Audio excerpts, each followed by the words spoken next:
Hello everyone, welcome to excellent warrior. Ranjit Singh के book से जो हमारा टॉपिक चल रहा है वो जॉन कीट्स का चल रहा है। जॉन कीट्स में जो है हमारा बायोग्राफी हो चुका है और जो उनके जो वर्क्स हैं वो कब आए हैं, उसका कलेक्शंस जो है वो सब हमारा टॉपिक हो चुका है।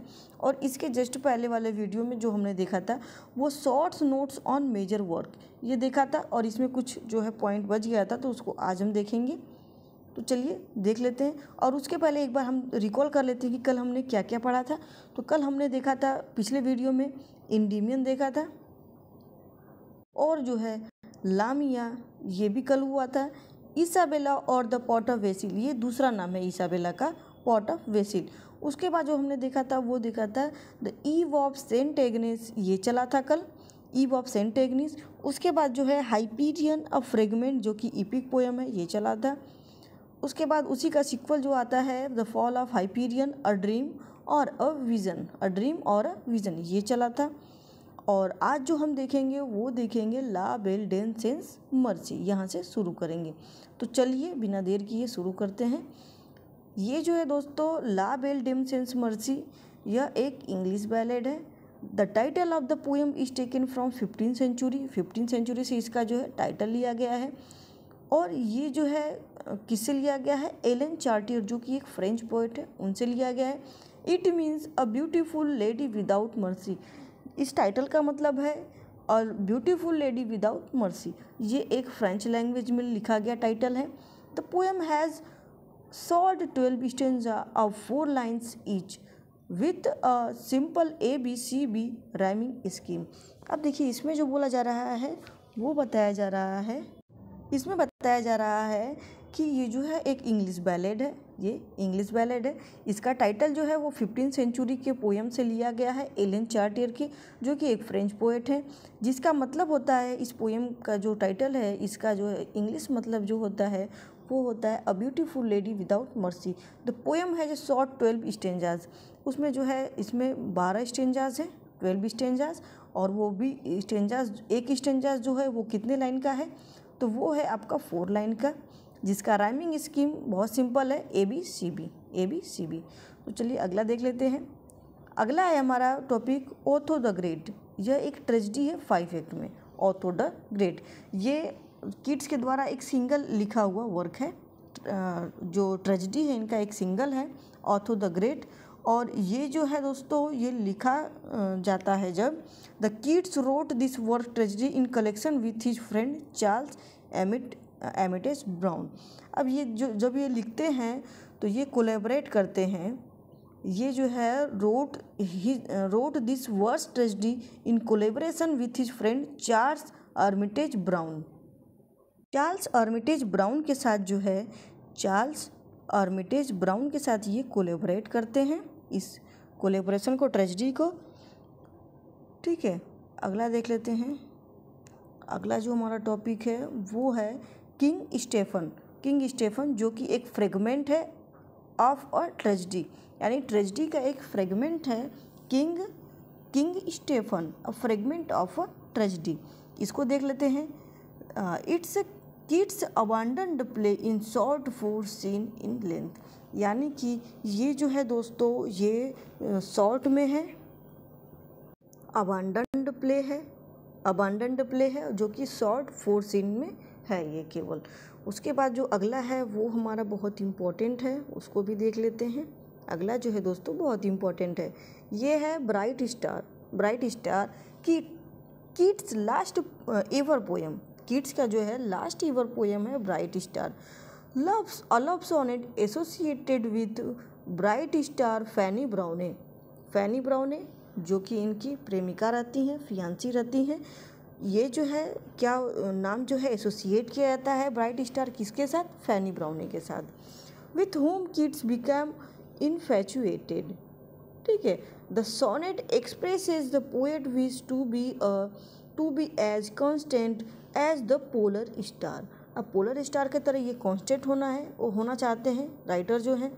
While he expresses against his sleeping love, the poem punctuated as a single sentence and uses the rhyming from the Shakespearean sonnet A B C B C D C D E F G G।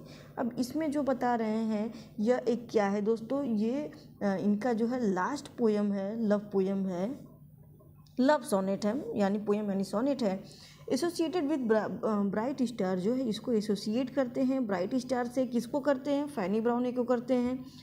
With whom Keats became infatuated, जिसके साथ वो प्रेम में रहते हैं। The sonnet expresses the poet's wish to be constant as the polar star, यानी कि जो polar star है उसके जैसा ये कांस्टेंट होना चाहते हैं फैनी ब्राउनी के साथ। किसके साथ? फैनी ब्राउनी के साथ। While he passes against his sleeping love, ये जो है स्लीपिंग लव जब ये पास कर रहे हैं तब का बात हो रहा है। The poem punctuated as a single sentence and uses the rhyming form of Shakespeare, ये पंक्चुएटेड है केवल सिंगल सेंटेंस में, और ये इसमें जो यूज़ किया गया है वो किया गया है शेक्सपियर का सोनेट का राइमिंग स्कीम।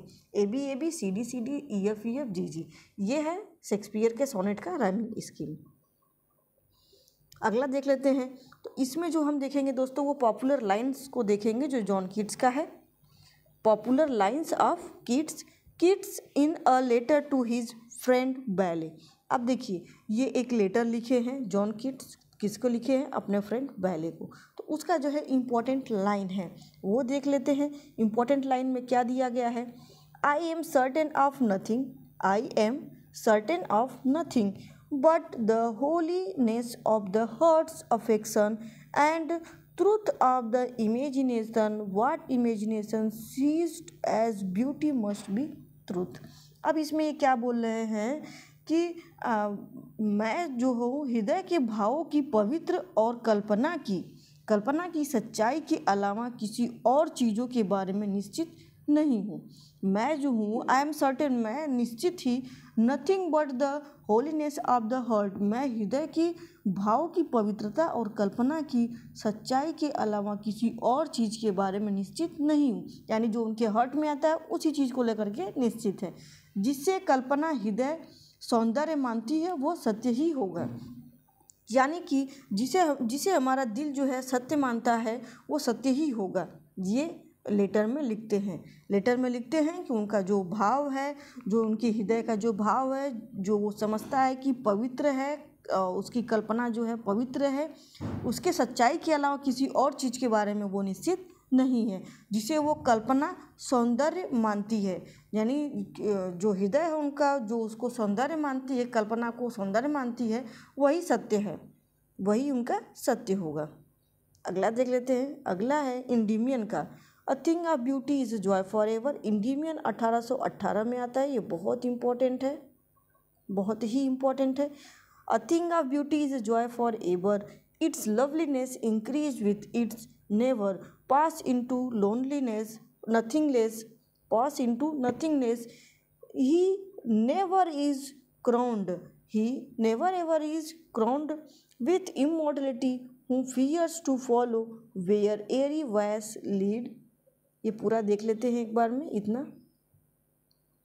बार में जो है इतने पोएम के बारे में हम देखेंगे।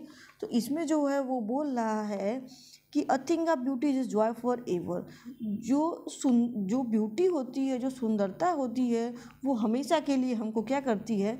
अपना खुशी प्रदान करती है।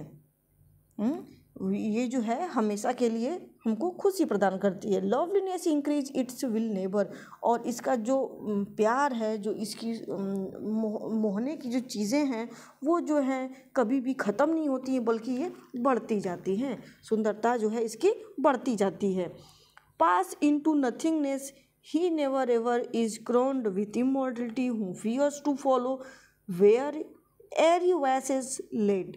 अब इसमें देखिए बोल रहे हैं कि यह कभी नहीं ख़त्म होगी। पास इनटू नथिंगनेस, यह कभी भी ख़त्म नहीं होगी।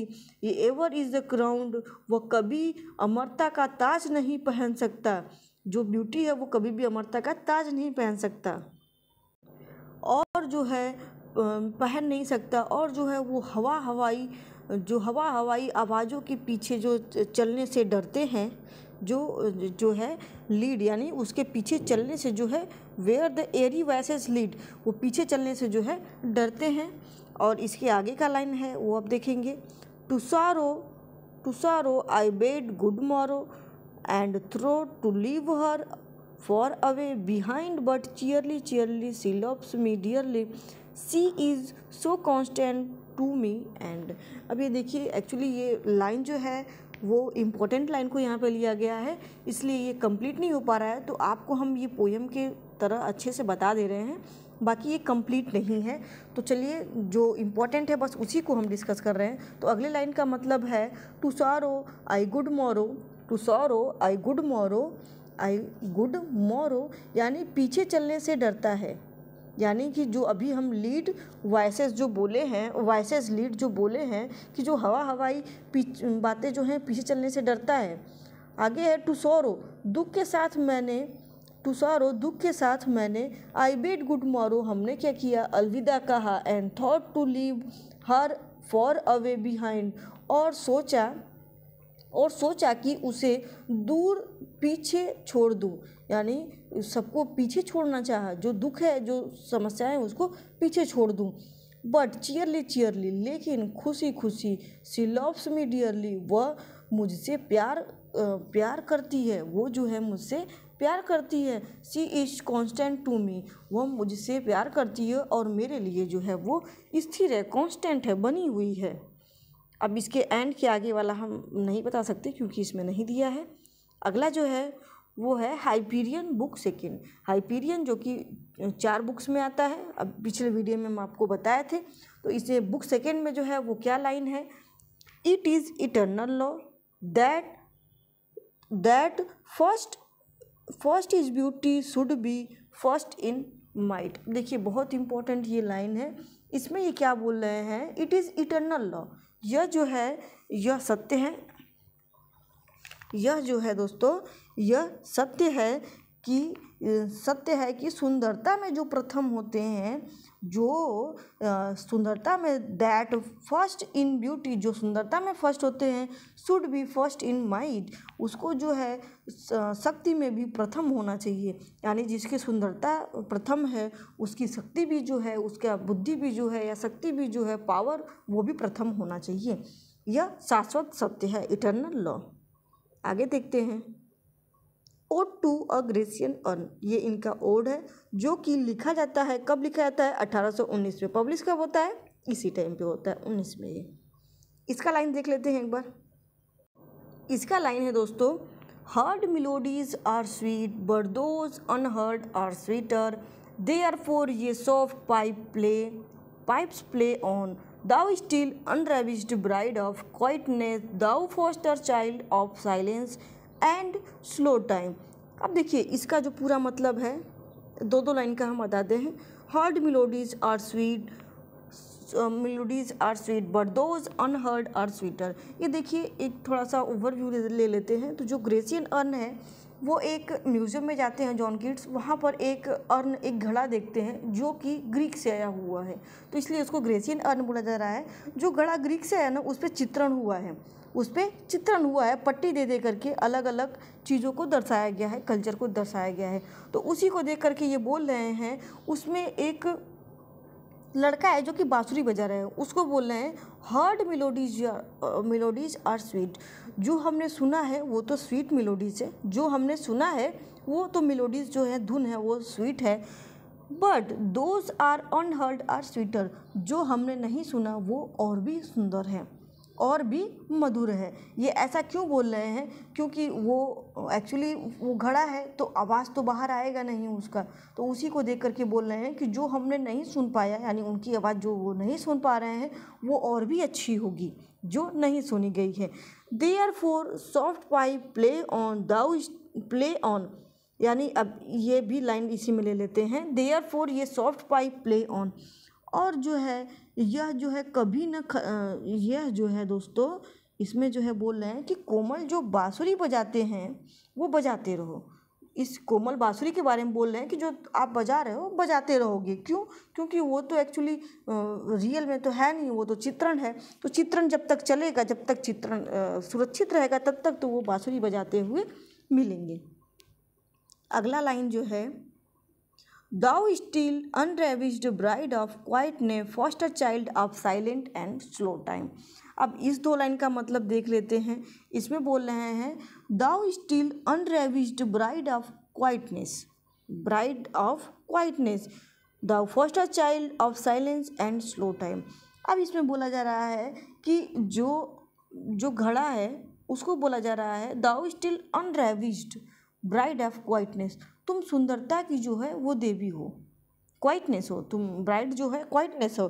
क्यों? क्योंकि देखिए अनरेविस्ड बोल रहे हैं, अनरेविस्ड यानी जिसको जो औरत जो है जिसकी कभी शादी नहीं हुई हो, अनरेविस्ड ब्राइड ऑफ क्वाइटनेस। जो घड़ा है उस घड़े का जो प्रयोग है वो कभी नहीं किया गया है, यानी घड़ा केवल म्यूजियम में रखा गया है, उसका प्रयोग नहीं किया गया है। तो वो जो ब्राइड है वो क्वाइटनेस है, अनरेविस्ड है, उसको यूज नहीं किया गया है, ऐसा बोला जा रहा है। उसमें एक दुल्हन है, एक दुल्हन का चित्रण बनाया गया है और उसको ये बोल रहे हैं कि वो जो दुल्हन दिख रही है वो क्वाइटनेस है, ब्राइड है वो क्वाइटनेस है।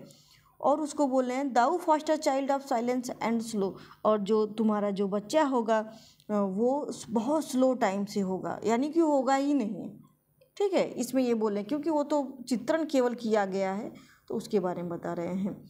सिल्वन हिस्टोरियन ब्यूटी, सिल्वन हिस्टोरियन एक सिल्वर, ये क्वेश्चन आता है दोस्तों सिल्वन हिस्टोरियन का, किसका आता है दोस्तों? सिल्वन हिस्टोरियन का, जिसका कि मतलब होता है कोई इतिहासकार, जिसका मतलब होता है इतिहासकार। तो ये आता है कि सिल्वन हिस्टोरियन का चर्चा किस में किया गया है, तो जॉन कीट्स के ओड ऑन ग्रेसियन अर्न में किया गया है, याद रखिएगा। उसके बाद है the truth is beauty, beauty truth, that is all ये नो ऑन अर्थ, ये know on earth and all ये नीड टू नो। अब इसका दोनों का मतलब ये है दोस्तों कि जो सुंदरता है वही सत्य है, यानी सुंदरता ही सत्य है, सत्य ही सुंदरता है। ये देखिए ये वाला लाइन जो है ये ज़रूर से पूछा जाता है एग्ज़ाम में। अगर आपका ग्रेसियन अर्न का टॉपिक है या प्रेस्क्राइब किया गया है तो ये श्योर पूछा जाएगा। बाकी ये टीजीटी पीजीटी में तो इसका ये क्वेश्चन कई बार पूछा जा चुका है। तो इसका मतलब यही होता है कि जो सत्य है वो सुंदर है और सत्य ही सुंदर है, सुंदरता ही सत्य है, सत्य ही सुंदरता है। तो ये जो है इम्पोर्टेंट लाइन है। और इसके पहले हमने इंडिमियन का बताया था, अ thing of beauty is a joy for ever, वो वाला भी इम्पोर्टेंट है। तो चलिए आगे का देखते हैं। आगे है ode to a nightingale, ode to a nightingale. अब इसको देख लेते हैं कि इसका इम्पोर्टेंट लाइन में क्या बोल रहा है। My heart aches and a drowsy numbness pain, and a drowsy numbness pains my sense as though hemlock I had drunk. Oh, impetite, some dull opiate to the drains. 1 minute past, leathwards had sunk। अब इसका मतलब देख लीजिए इसमें क्या बोल रहे हैं। इस चारों लाइन का मतलब है कि जो उनका जो हृदय है, माई हार्ट एजेस, मेरा दिल जो है दुखता है, एंड ड्राउजी नमनेस पेन, और जो है एक नींद से भरा हुआ सोनापन है। ड्राउजी नमनेस पेन उनके जो नसों में है एक क्या है, नसों में एक उनके नींद भरा हुआ है। और जो है my sense as thought of hemlock I had drunk, उनकी जो इंद्रियां हैं, सेंसेज हैं, वो पीला दे रही हैं, उनकी इंद्रियां मानो हेमलॉक पीली हों। हेमलॉक एक ऐसा जो वो होता है, ड्रिंक होता है, वो पी लेने से आदमी क्या करता है, हेमलॉक एक पेड़ का कोई ड्रिंक होता है, वो पी लेने से आदमी जो है नशे में हो जाता है, नशे में हो जाता है। ओ इम्पेटाइट सम डल ओपिएट टू द ड्रिंक्स, और वो बोल रहे हैं कि नसों में जो है कोई फीका नशा उड़ेल दिया हो, ड्रेंस कर दिया हो, उड़ेल दिया हो उनकी नसों में। उसके बाद है 1 minute passed and Lethewards had sunk, 1 मिनट बीत गया, लीथवर्ड डूब गया, यानी लीथ वर्ल्ड में डूबे हुए, लीथ वर्ल्ड में जो है वर्ल्ड में है जो डूबे हुए, उनको 1 मिनट बीत गया। अगला देख लेते हैं। अगला है where the beauty cannot keep her lustrous eyes or new love pine at them beyond tomorrow, I cannot see what follower are at my feet nor what soft incense hang upon the bogs. Thou wast not born for that immortal bird. No hungry generation tread thee down. Was it a vision or wakening dream? Filled is music, fled is that music. Do I wake or sleep? Do I wake or sleep. अब इसमें देखिए बोल रहे हैं, वो क्या बोल रहे हैं कि जो ब्यूटी है, where beauty can not keep her lustrous eyes, जो सुंदरता है, जो आँखों की सुंदरता है, ये बहुत नेगेटिव इसमें फील करते हैं नाइटिंगेल में। ये अपने जो है दुख को बता रहे हैं। वो जो मेटरलिस्टिक वर्ल्ड है, जो संसार है, जो संसार जो है दिन पे दिन क्या होता जा रहा है, वो उनके लिए नीरस लग रहा है।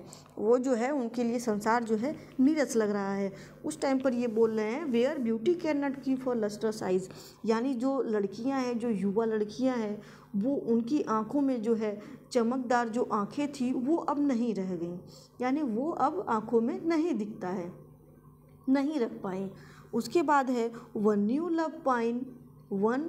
Love pine at them beyond tomorrow I can not see that watt flowers और एट माई फीट।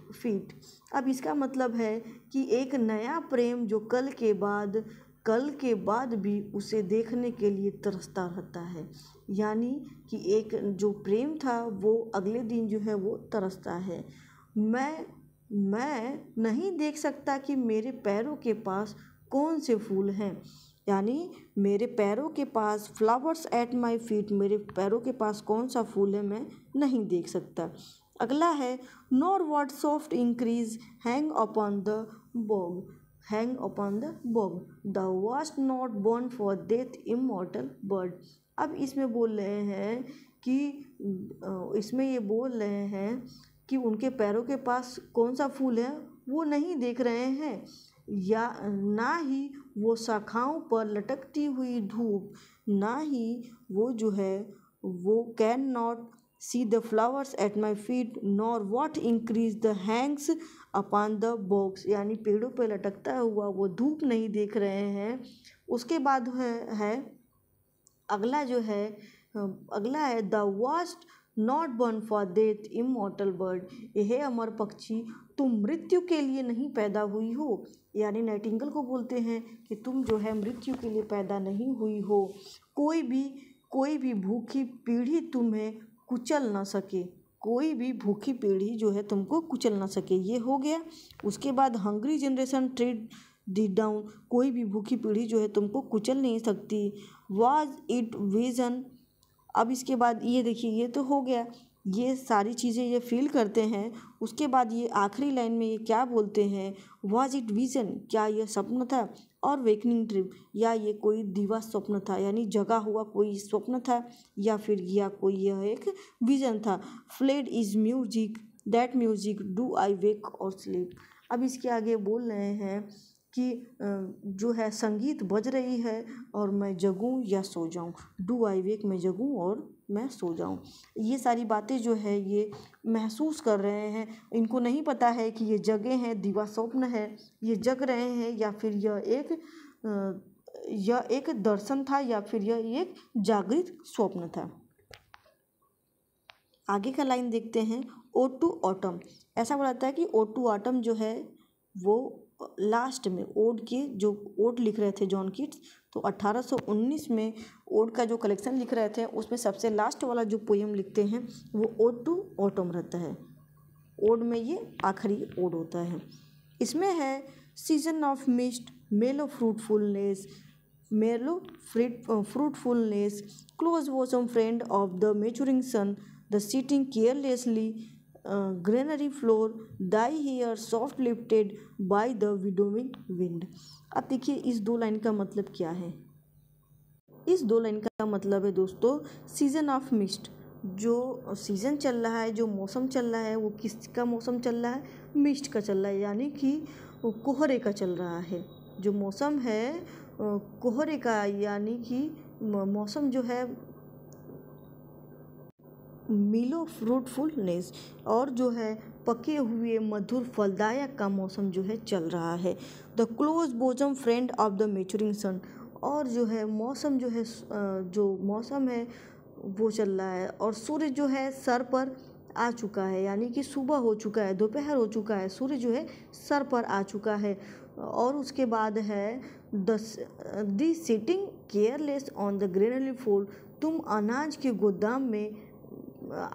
गोदाम में बेपरवाह बैठी हो, तुम्हें मुलायम, तुम्हारे जो मुलायम बाल हैं वो हवा के झोंकों से उड़ रहे हैं।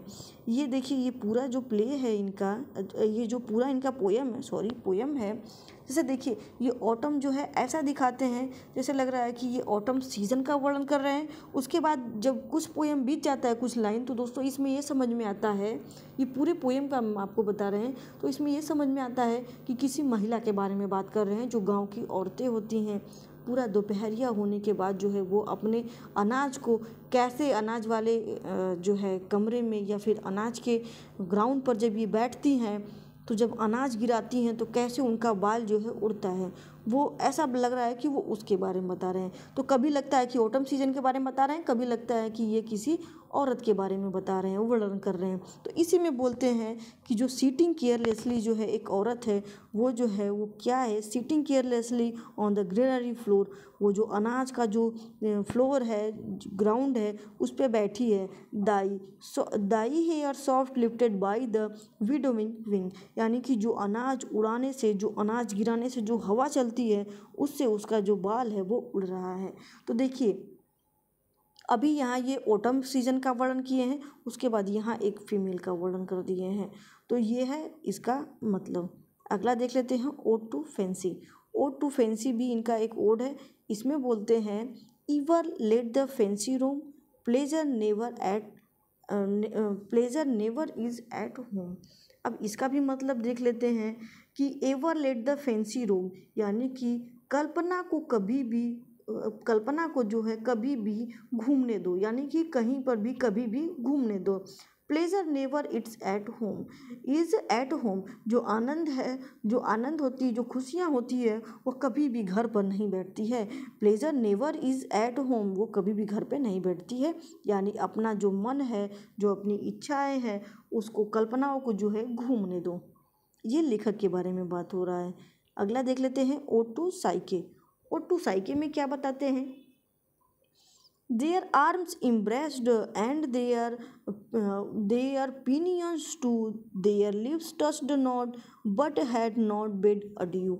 अब देखिए इसमें ये बोल रहे हैं, साइके में ये बात अपने फीलिंग्स को बताते हैं कि देयर आर्म्स इम्प्रेस्ड, जो उसकी भुजाएं हैं वो हमें जो है, उसकी भुजाएं हैं वो हमसे गले मिली, यानी भुजाओं से तो वो गले मिली है। देयर पाइपियन टू, उनका जो पंखा है, जो कंधा है, वो भी गले मिला। देयर लिप्स टच्ड, उनकी जो होठे हैं, देयर लिप्स टच्ड नॉट, उनकी होठे जो हैं वो नहीं मिली। But had not bid adieu, लेकिन जो है वो अलविदा कर दिए, यानी उनसे जो है गले लगे, उनके कंधों से लगे, लेकिन लिप को जो है वो टच नहीं किए। But had not bid adieu, लेकिन जो है वो अलविदा बोल दिए। ये ओटो साइके का लाइन है। देखिए डेथ होने से पहले ही राइटर जो है कितना मेलंकलिक बातें बोल रहे हैं, कितना जो है उदासी भरी बातें बोल रहे हैं। तो इससे अंदाज़ा लगा सकते हैं कि इनकी लाइफ जो है वो कैसी चल रही थी। अगला है ओड ऑन मेलंकली। ऐसा बोला जाता है कि इसका जो है पहला वाला फर्स्ट स्टेंजा जो है राइटर स्किप कर देते हैं पब्लिश करवाते टाइम, इसके फर्स्ट स्टेंजा को हटा देते हैं। तो देखते हैं, she dwells with beauty that must die, ये भी इम्पॉर्टेंट लाइन है, ये पूछा गया है। And joy whose hand is never at his lips bidding adieu. अब देखिए इसमें मेलंकली का मतलब भी होता है दुख, उदासी। मेलंकली का मतलब ही होता है उदासी। सी ड्वेल्स विथ ब्यूटी यानी कि वो जो है सुंदरता के साथ रहती है, ड्वेल्स यानी जीती है, सुंदरता के साथ वो जीती है। ब्यूटी दैट मस्ट डाई, जो सौंदर्य है जिसे मरना ही है, ब्यूटी जो है सुंदरता जो है उसको मरना ही है, बात सत्य है। और आनंद जो है, द जॉय हुज हैंड, जो आनंद है जिसका कि साथ सदैव रहेगा, इज इवर एट हिज लिप्स, जो खुशी है, जो आनंद है वो होठों पर हमेशा रहेगा। बिडिंग अड्यू, आखिरी तक वो रहेगा, बिडिंग अड्यू यानी आखिरी तक रहेगा। उसके बाद अगला देख लेते हैं, ला बेल डेम सेंस मर्ची। इसको अभी कुछ देर पहले हम आपको इसी वीडियो में बताए थे कि एक फ्रेंच वर्ड में लिखा गया है जिसका कि मतलब होता है a beautiful lady without mercy. तो ये एक बैलेड है, इंग्लिश बैलेड है। अब इसका लाइन देख लेते हैं, and there I shut her wild eyes with kisses four. अब इसमें बोल रहे हैं कि and there I shut her wild eyes, जो उसकी जो आंखें हैं जो एक लड़की से मिलते हैं। ये ऐसा दिखाया जाएगा कि ये अकेले घूम रहे थे, फिर एक लड़की मिलती है जो कि हाथ में माला लिए खड़ी रहती है, उसी के बारे में ये वर्णन करते हैं। तो आखिरी में ये जो बोलते हैं वो क्या बोलते हैं, and there I shut her wild eyes, और वहाँ जो है उसकी जो आंखें हैं, जो वो लड़की रहती है, और वह मैंने उसकी आँखों को जो उसकी आंखें जो है, जो गर्ल की जो आंखें हैं उसको जो है ये जंगली आंखों को जो है ये बंद करते हैं। Shut her wild eyes with kisses four, उसको जो है आंखों पर 4 बार ये किसेस करते हैं। अगला देखते हैं, ब्राइट स्टार जो है ये अपनी जो गर्लफ्रेंड होती हैं उनके लिए लिखे रहते हैं, फैनी ब्राउनी के लिए।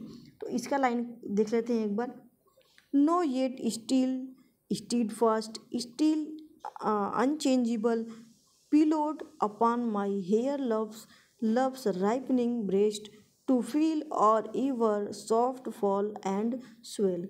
अब इसमें देखिए क्या बोल रहे हैं, अपनी जो प्रेमिका हैं उनके बारे में लिखे हैं। तो इसमें बोल रहे हैं, now know yet still fast, नहीं अभी भी जो है वो स्टीड फास्ट है यानी अपरिवर्तनीय है।